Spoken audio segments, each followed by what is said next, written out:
Kumusta po mga kababayan? Welcome pong muli dito sa Lutong Pinoy. Ngayon po ay magbibigay tayo ng dagdag kaalaman sa pagluluto ng ginisang pechay with sardines.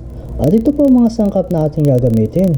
Gagamit po tayo ng pechay, bawang, sibuyas, kamatis, at ang ating sardinas, konting tubig, mantika, paminta, asin, at patis.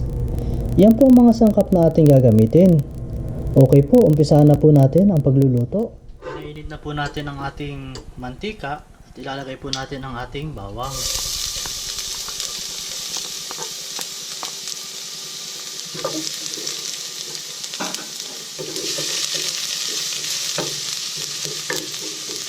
Lutuin lang po natin ng konti ang ating bawang.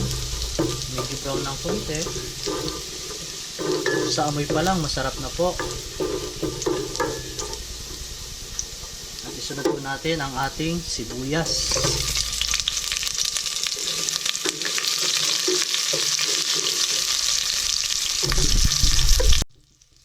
At isunod po natin ang ating kamatis.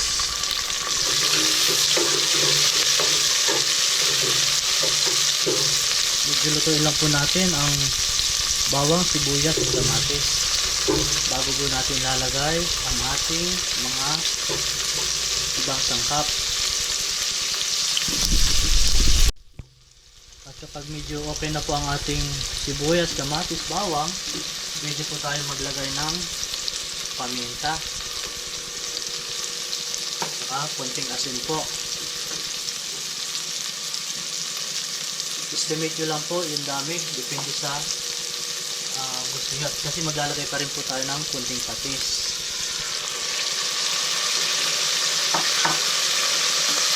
Lagay lang po natin ng konti. Isusurga po natin ang ating pechay. At magdadagdag po tayo ng kunting tubig. Maglagay po tayo ng kunting tubig at pakuluin po natin para pag kumukulo na po, ilalagay natin ang pechay para mabilis pong maluto ang ating pechay.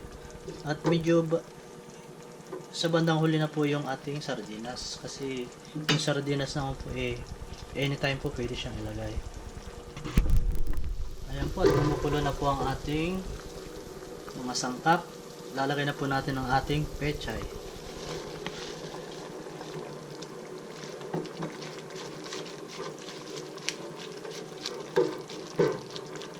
Pakukulan lang po natin ng mga ilang minuto at isusunod na po natin ang mga sardinas.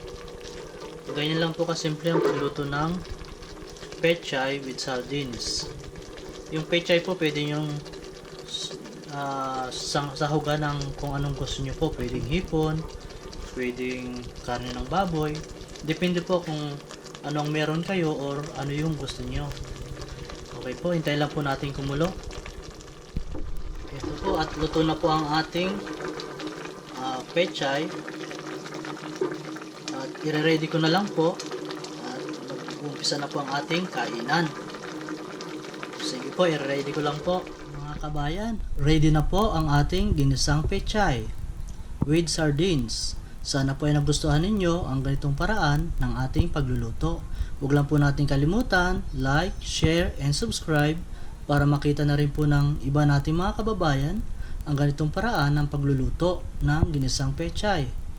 Okay po, hanggang sa muli po, kita-kita tayong muli dito sa Lutong Pinoy. Salamat po, bye-bye, paalam.